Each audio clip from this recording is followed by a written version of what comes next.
Oke, selamat sore semuanya. Pada kesempatan kali ini kami akan menjelaskan bahasa Indonesia, yaitu kalimat.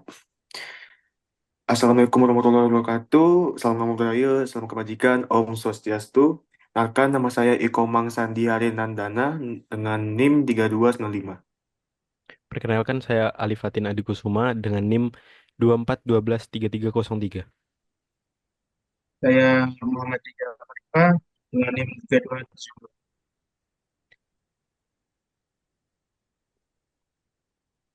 Baik, langsung saja kita jelaskan. Yang pertama, Yang pertama yaitu kalimat. Kalimat adalah suatu bagian yang penting dalam suatu tulisan karena menarik tidaknya sebuah tulisan bi- menarik tidaknya sebuah tulisan tidak hanya disebabkan oleh masalah yang disajikan, tetapi juga cara penyajian masalah tersebut. Kayak faktor penyajiannya, bagaimana gagasan ditata dan diorganisir, bagaimana pemanfaatan perangkat kebahasaan, ejaan, dan kalimat efektif. Jadi sebuah tulisan tuh bisa lebih menarik kalau kalimatnya tertata rapi dan mudah dibaca agar mudah dipahami. Pengertian kalimat yaitu kalimat merupakan suatu bentuk bahasa yang mencoba menyusun dan menuangkan gagasan seseorang secara terbuka untuk dikomunikasikan kepada orang lain. Kalimat harus memenuhi sasaran, mampu menimbulkan pengaruh, meninggalkan kesan, dan memunculkan selera baca. Itulah kenapa pentingnya kalimat dalam suatu tulisan. Karena kalimat itu bisa mempengaruhi pembacanya untuk dapat memahami suatu gagasan yang ditulis tersebut. Selanjutnya, kalimat merupakan suatu bahasa terkecil dalam wujud lisan atau tulisan yang mengungkapkan isi pikiran secara utuh. Nah, jadi kalau misal punya apa, isi pikiran bisa ditulis di suatu kalimat agar dapat dibaca oleh orang lain. Dalam wujud lisan, kalimat diucapkan dengan suara naik turun, keras lembut di sela jeda, dan diakhiri dengan intonasi akhir. Dalam wujud tulisan berhuruf Latin, kalimat dimulai dengan huruf kapital dan diakhiri dengan tanda baca akhir, seperti tanda titik, tanda tanya, dan tanda seru. Sekurang-kurangnya, kalimat harus memiliki subjek dan predikat. Contoh contoh dari kalimat berdasarkan predikatnya, kalimat dalam bahasa Indonesia ada dua macam. Yang pertama, yaitu kalimat yang berpredikat kata kerja. Yang kedua, kalimat yang berpredikat bukan kata kerja. Contohnya, Universitas Amikom Yogyakarta menyelenggarakan wisuda sarjana di Grand Pacific Hall. Yang kedua yaitu ruangan itu membutuhkan 3 kursi. Ciri-ciri kalimat diantaranya berintonasi akhir, minimal terdiri atas subjek dan predikat. Predikat transitif disertai objek, intransitif dapat diikuti dengan pelengkap. Mengandung pikiran yang utuh dan kesatuan makna, menggunakan urutan yang logis, dan dalam bahasa tulis diawali huruf kapital dan diakhiri titik, tanda tanya atau tanda seru. Ini ada beberapa contoh dari kalimat siapa yang menyelenggarakan wisuda sarjana di Grand Pacific Hall. Ini adalah kalimat tanya karena eh, ada tanda tanya di akhir kalimat tersebut. Yang kedua, Rektor Universitas Amikom Yogyakarta memimpin upacara Hari Pendidikan Nasional. Ini adalah kalimat deklaratif yang menyampaikan informasi. Dalam ruangan itu memerlukan 3 buah kursi. Ini adalah kalimat tetapi kurang tepat dalam struktur. Sebaiknya ditulis dalam ruangan itu diperlukan 3 buah kursi. Jadi penempatan dalam sebuah kalimat itu mempengaruhi sebuah tulisan. Yang keempat, mendirikan pabrik baja di Yogyakarta. Ini bukan kalimat lengkap karena tidak memiliki subjek. Sebaiknya ditulis dengan subjek seperti kami akan mendirikan pabrik baja di Yogyakarta. Nah, jadi sebuah subjek itu eh, lumayan penting dalam sebuah kalimat. Yang kelima, makanan berserat menyehatkan kita. Ini adalah kalimat deklaratif yang menyampaikan informasi. Sama seperti di kalimat kedua tadi. Selanjutnya, ada unsur dari kalimat. Unsur dari kalimat itu ada lima, yaitu yang pertama subjek, kedua predikat, ketiga objek, empat pelengkap, dan yang kelima keterangan. Unsur kalimat yang pertama yaitu subjek. Subjek adalah bagian kalimat yang menunjuk pada pelaku, tokoh, sosok, sesuatu hal atau suatu masalah yang menjadi pokok pembicaraan. Fungsi subjek yang pertama yaitu adalah membentuk kalimat dasar, kalimat luas, kalimat tunggal, dan kalimat majemuk. Fungsi subjek yang kedua bisa memperjelas makna dari suatu kalimat. Yang ketiga, menjadi pokok pikiran. Yang keempat, menegaskan atau memfokuskan makna. Yang kelima, memperjelas pikiran ungkapan. Dan yang keenam, membentuk kesatuan pikiran. Ciri-ciri subjek yaitu merupakan jawaban atas pertanyaan apa atau siapa. Yang kedua, dapat disertai dengan kata ini atau itu.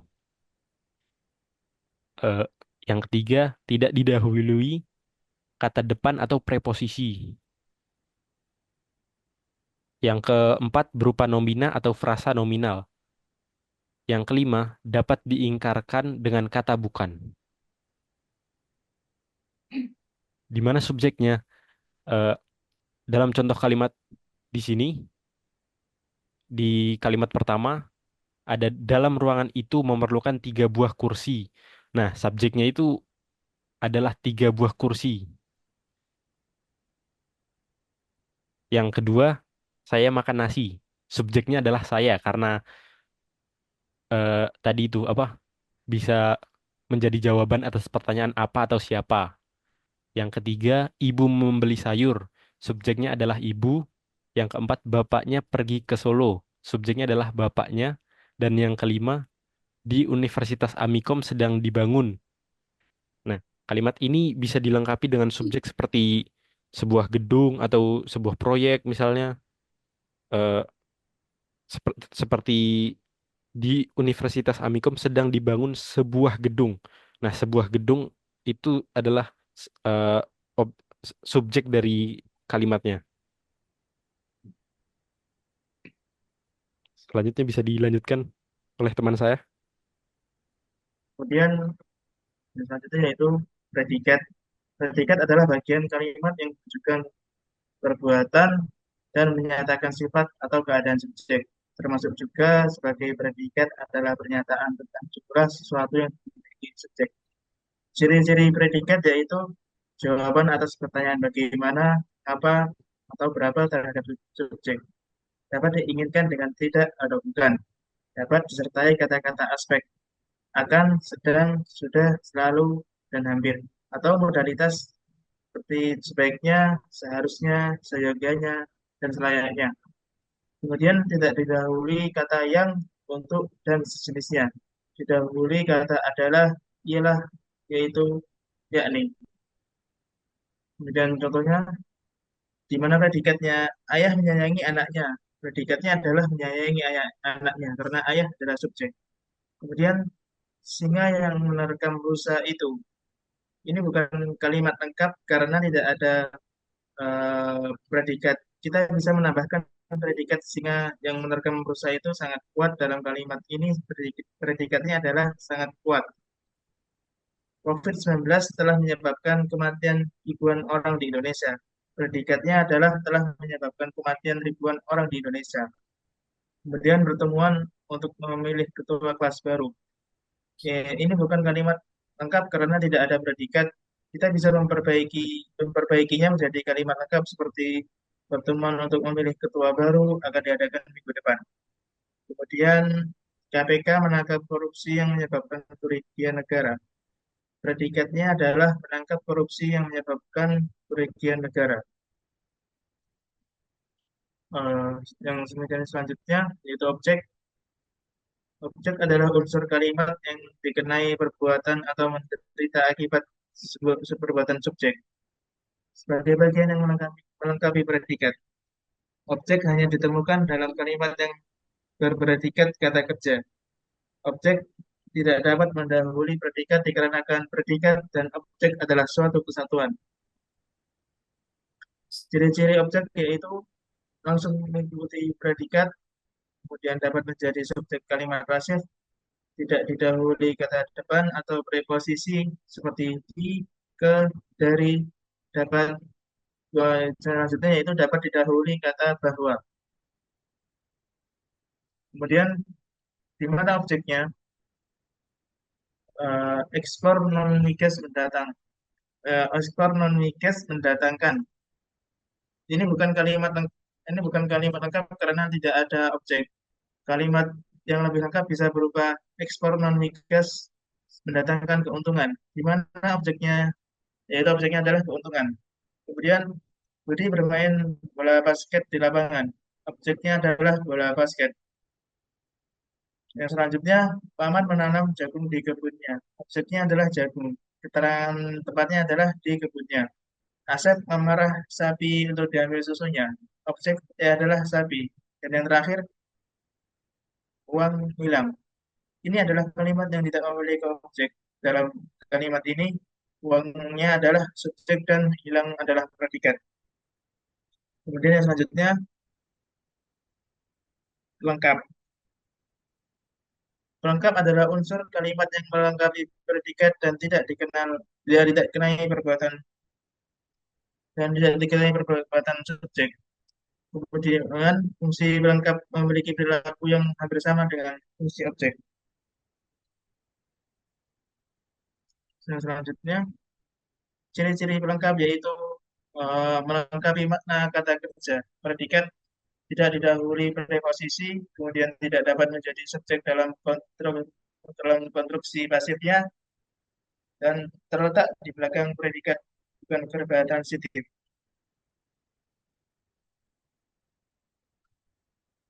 Di mana pelengkapnya?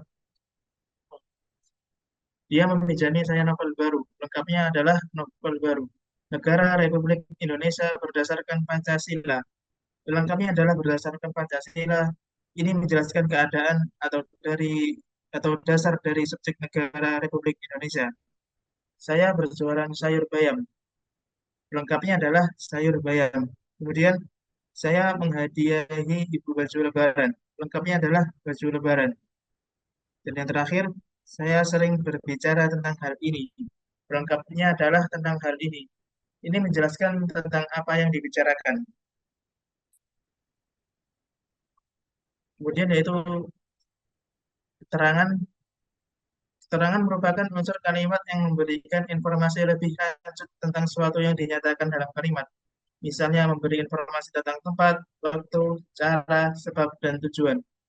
Keterangan tidak bergantung dengan fungsi lain. Artinya tidak ada syarat untuk mengikat atas hadir tidaknya fungsi keterangan. Yang selanjutnya, ciri-ciri keterangan yaitu memberikan informasi tentang waktu, tempat, tujuan, cara, alat, kemiripan, sebab, atau kesalingan. Memiliki keleluasaan letak atau posisi bisa dapat di awal, akhir, atau menyisip antara subjek dan predikat.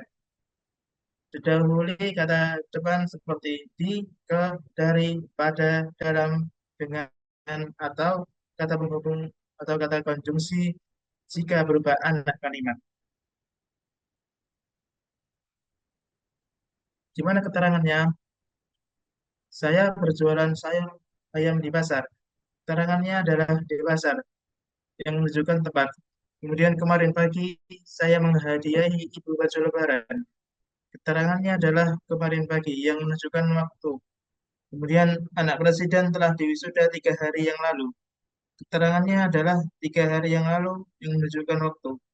Kemudian pagi tadi aku memutuskan pergi dari rumah. Keterangannya adalah pagi tadi yang menunjukkan waktu.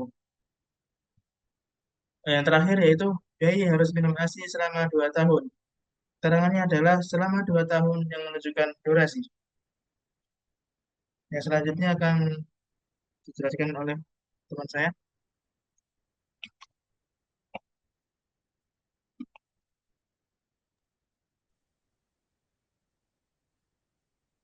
Mohon izin sebelumnya teman-teman, izinkan saya menjelaskan jenis kalimat.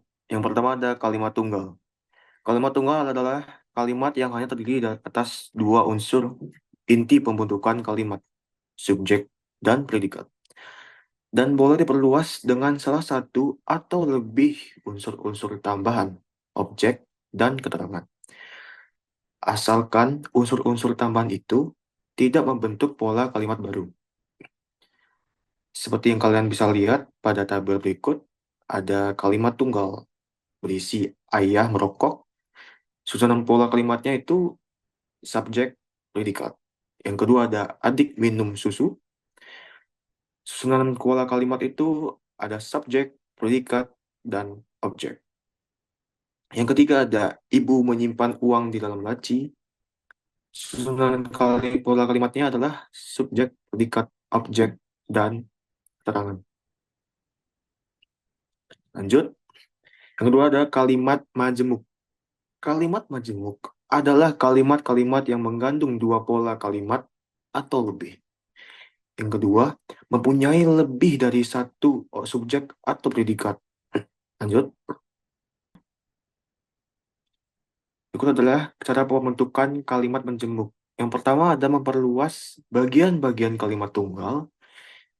Contohnya, anak itu membaca novel. Itulah kalimat tunggal. Dan kedua, contoh kedua, anak yang menyapu di perpustakaan itu sedang membaca novel.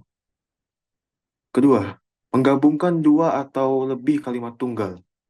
Susi menulis surat dan Bapak membaca koran. Lanjut. Berikutnya, ada jenis-jenis kalimat majemuk. Yang pertama, kalimat majemuk setara. Kalimat majemuk setara adalah kalimat majemuk yang bersifat koordinatif sehingga tidak ada saling menerangkan. Berikutnya, jenis-jenis kalimat majemuk setara. Pertama, KMS gabungan. Menggunakan kata hubung dan serta. Contoh, kami membaca dan mereka menulis. Kedua, direktur berdiri, karyawan duduk teratur, dan para nasabah antre. Selanjutnya, KMS pilihan. Menggunakan kata hubung atau baik maupun contoh, mereka di perpustakaan sedang belajar atau sedang berbicara. Yang kedua, dia harus berangkat ke daerah konflik atau dia harus menjalani hukuman penjara. Berikutnya, ketiga, ketiga ada KMS perlawanan. Menggunakan kata hubung tetapi, sedangkan, melainkan. Contoh, Amerika tergolong negara maju, tetapi Indonesia tergolong negara berkembang. Contoh kedua, ada ITB merupakan perguruan tinggi di Bandung, sedangkan Amikom merupakan perguruan tinggi di Jogja, istimewa. Lanjut. Keempat ada KMS urutan, menggunakan kata hubung lalu, lantas, kemudian. Contoh, yang pertama ada mula-mula disebutkan nama juara desain tingkat anak-anak, kemudian disebutkan nama-nama juara desain tingkat dewasa. Yang contoh kedua, ada upacara serah terima pengurus koperasi sudah selesai. Lalu, rektor mengucapkan selamat.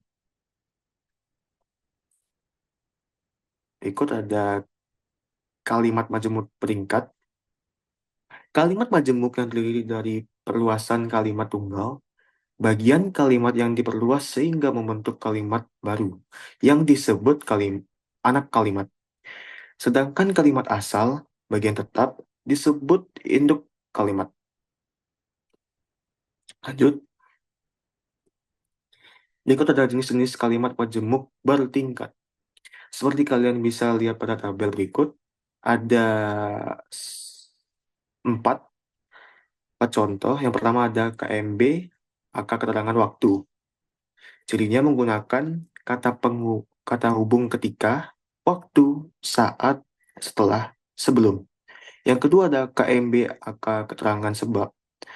Cirinya menggunakan kata hubung sebab, karena. Yang ketiga ada KMB, angka keterangan hasil, menggunakan kata hubung hingga, sehingga, akhirnya. Yang keempat ada KMB, angka keterangan syarat. Cirinya menggunakan kata hubung jika, apabila, kalau, andai kata. Lanjut. Untuk jenis yang kelima ada KMB, angka keterangan tujuan. Cirinya menggunakan kata hubung agar, supaya, demi, untuk, dan guna.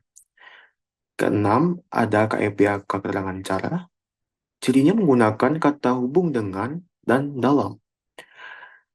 Berikutnya nomor 7, KMB, angka keterangan posesif, menggunakan kata hubung meskipun, walaupun, biarpun.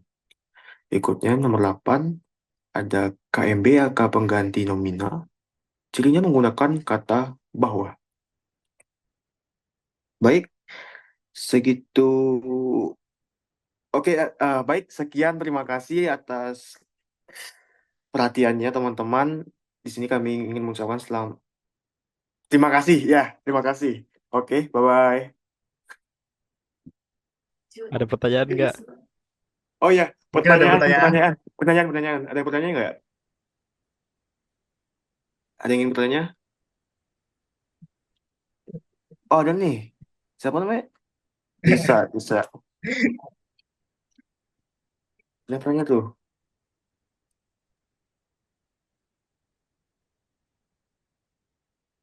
Gimana Nisa? Bisa di on mic-nya?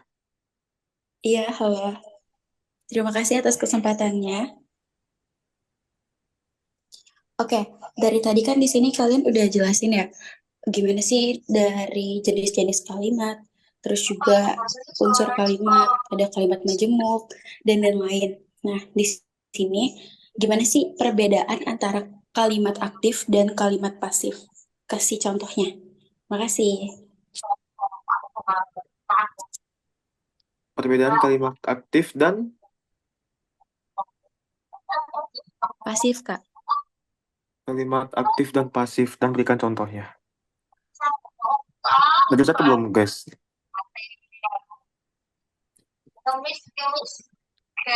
Kalimat apa? Talifa mungkin bisa Contohnya. dijawab ya? Untuk kalimat sebentar ya. Ya. Perbedaan kalimat aktif dan kalimat pasif, berikan contohnya. Perbedaannya. Ya, Kalimat aktif, izin jawab ya. baik, Silakan. silakan.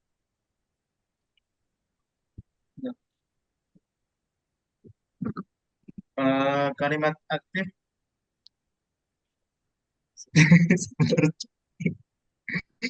kasih jawaban. Oh, Aku Ebo. kamu aja jawab, kamu aja. Nggak like. Oke, izin menjawab. Kalimat aktif dan kalimat pasif adalah dua bentuk kalimat yang berbeda dalam bahasa Indonesia berdasarkan subjek dan tindakan dalam kalimat tersebut.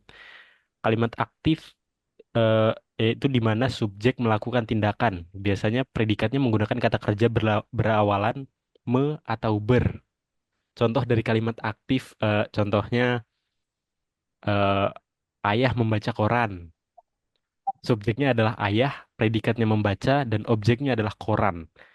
Sedangkan kalimat pasif yaitu di mana subjek dikenai tindakan.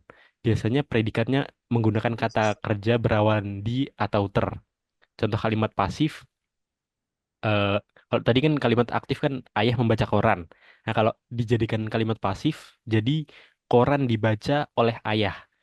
Subjeknya eh, koran menjadi subjek, diba, predikatnya dari membaca jadi dibaca dan pelakunya adalah oleh ayah. Nah, jadi kalau kalimat pasif koran dibaca oleh ayah gitu.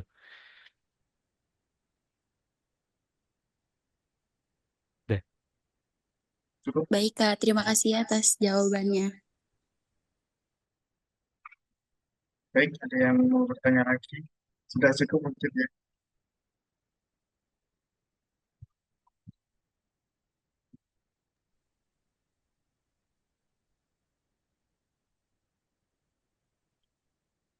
Sudah cukup.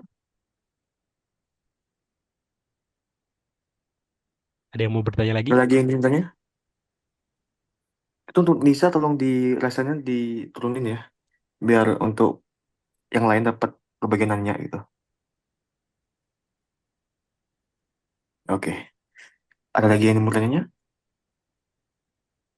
Mungkin dari Lukman. Bisa di on mic? Ya, Oke, sepertinya nggak ada yang bertanya lagi ya. cukup. Sudah cukup? Nisa lagi. Allah, ya udah. Cukup.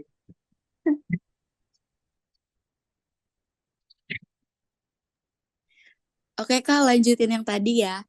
Kan tadi udah tahu nih kalau misalkan kalimat pasif sama nggak pasif tuh kayak gimana. Nah, setiap kalimat itu pasti ada klausanya. Nah, gimana sih cara nentuin klausa dalam kalimat kalimat yang panjang kayak cerpen atau novel gitu? Kasih. Mana tadi? Beb,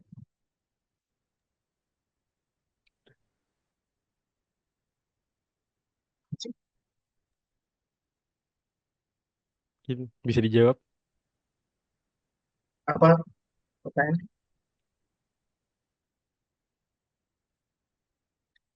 Eh, Cara menentukan klausa dalam sebuah kalimat kan? Iya, betul. Itu yang ditanyakan. Itu kan, Kak.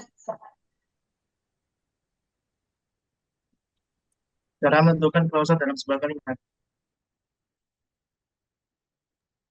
Soalnya kan kalau misalkan di kalimat yang panjang, kayak cerita atau cerpen itu agak susah ya nentuin klausanya. Nah, kadang kita juga suka ada tugas eh, milih kosakata. Jadi gimana sih Kak caranya? Terima kasih.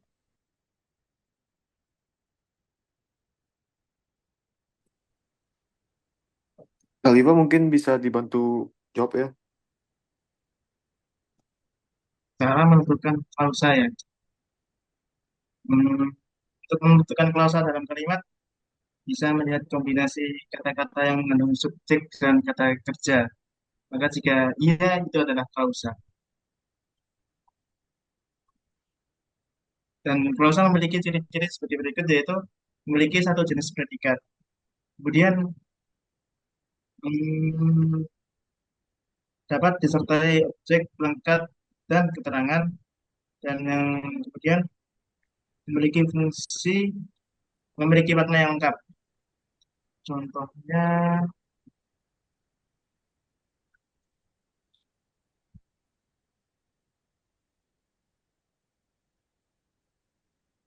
contohnya yaitu, Hmm.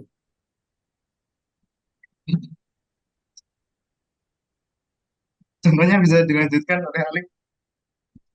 Baik, mungkin saya akan menambahkan ya. Saya bantu menambahkan teman saya dulu. Baik, untuk klausa. Klausa adalah satuan bahasa yang terdiri dari subjek dan predikat dan dapat berfungsi sebagai bagian dari kalimat atau sebagai kalimat itu sendiri.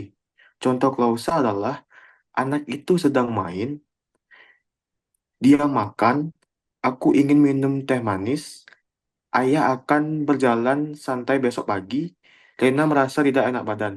Seperti itu. Apakah sudah jelas untuk Nisa? Sudah jelas Kak, terima kasih. Jawabannya sangat jelas. Baik, mungkin perihal udah waktu sudah menunjukkan pukul sekian. Izinkan kami menutupkan presentasi kami. Terima kasih semua yang udah dengar. Bye-bye. Ya, sekian dari kami. Sekian dari kami. Kami tutup. Assalamualaikum warahmatullahi wabarakatuh.